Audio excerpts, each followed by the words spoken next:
Okay, Jeff, here's the scenario. Now let's make me a nervous investor again.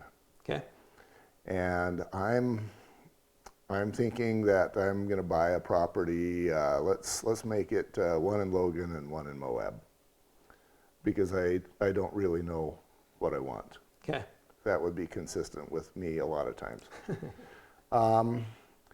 And I know that because I'm doing Logan and Moab that I'm not going to be there very often to check up on things. And I really, because I know that I don't know what I should know as an investor, I got to hire a guy like you. Okay. So now I'm using Jane Doe again. Now she's the realtor. And I'm going, okay, Jane Doe, what sort of property should I buy in Logan and Moab so that I can succeed as an investor? Jane says, I don't know, I'm going to talk to Jeff. Now the ball is in your court. Okay. How do you advise an agent to advise the buyer? Yeah. First of all, I think Jane gave the right answer by saying I don't, and unless you just know, unless you have a lot of experience with investors and property management, to talk to a property manager. A lot of people default when they're not experienced in the business. They default to the idea of, I'd like to get a duplex or a fourplex, a good investment property. And at least here in Utah and specifically Utah County, there's not a lot of those available. Mm-hmm. The idea of it's great. The ones that do come available are usually really, really old, or they're homes that have been converted into a multiplex. Mm-hmm. And so generally I would steer people away from a multiplex. And I'll get to that as to the problems with those old homes, the problems with homes that have been converted into one that it wasn't originally built to be one. But to first focus on more of what would be a good property to start looking for. I like to steer people towards condos and townhomes. And a lot of people don't think that at first, but when you start to consider what's available in a condo and townhome, what you know about it before you buy it, and the costs, the monthly cost involved, it really starts to paint a nice picture for what you want an investment property to be.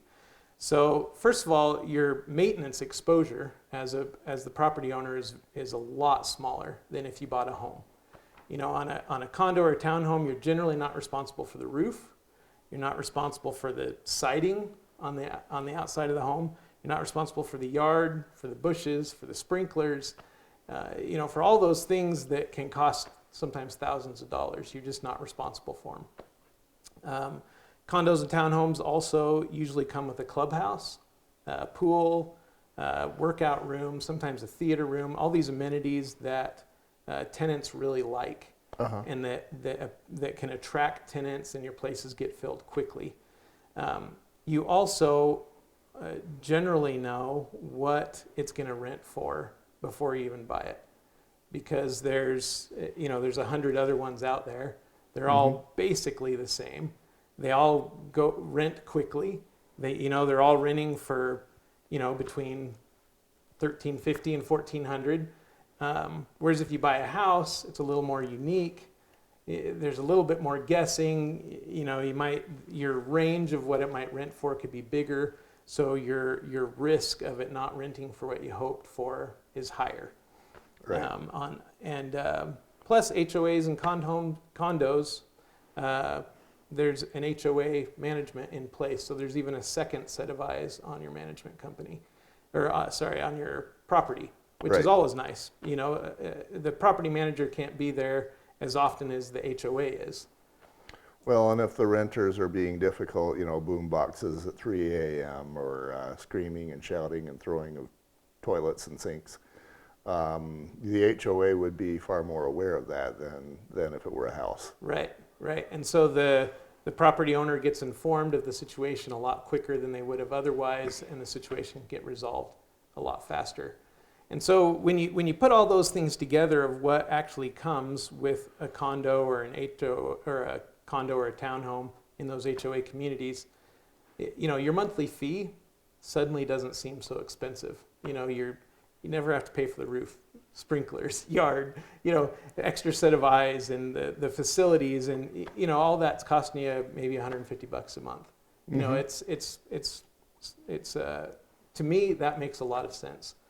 The problem with older homes, even I'd mentioned that old condos or old duplexes, fourplexes, and homes that have been converted into multiplexes, is a lot of times, especially if it's a duplex, something that really is specifically an investment property. Sometimes the previous owner or the previous owner did a lot of the repairs themselves in a way that I like to call duct tape and bubble gum repairs. And I've run into properties that I've managed that it took about 2 years to find all the duct tape and bubble gum. Uh-huh.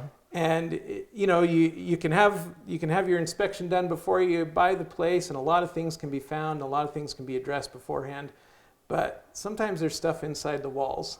Uh-huh. And things that just can't be found until it manifests itself.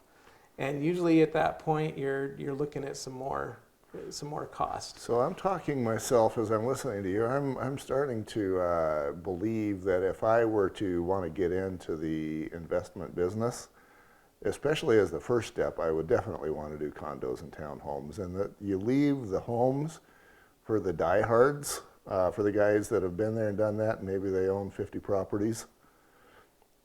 Shout out to Dave Prisbila, he's got that many properties. Good guy, but man, what a guru. And you got those kind of individuals who are helping everybody else. They're confident, they've been there, they've done that. But then I'm thinking, even if I'm him, still, why do I want to rent out a home? You would need a system. Yeah, why do you want that exposure? And I guess, there's always the case where maybe the home is just a great deal.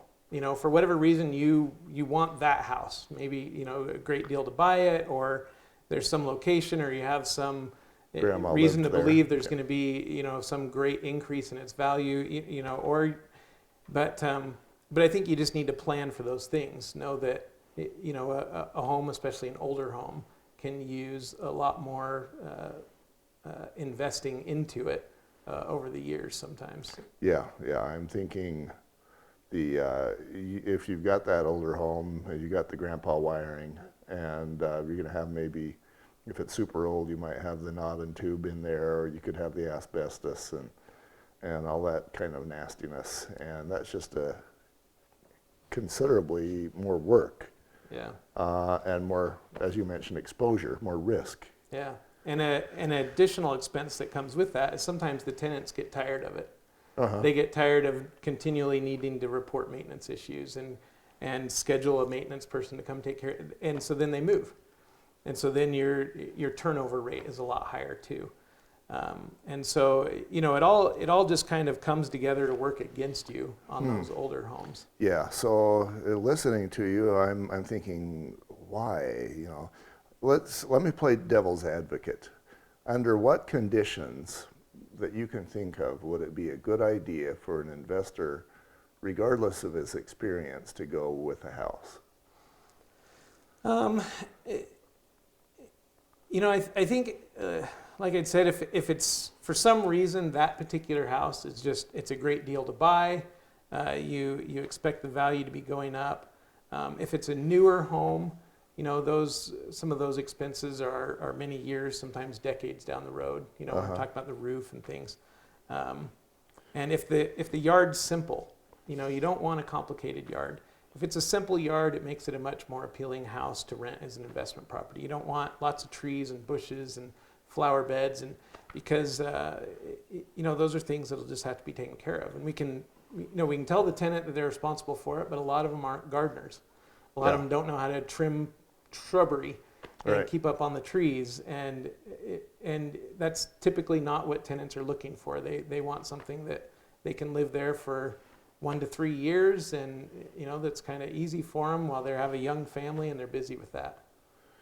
Yeah, the last thing anybody's going to be motivated to do is to take care of somebody else's property. Exactly. Yeah, if it's just mowing the lawn and putting down some weed and feed, that's about as complicated as we want a house to be as far as the yard goes. Okay, be right back.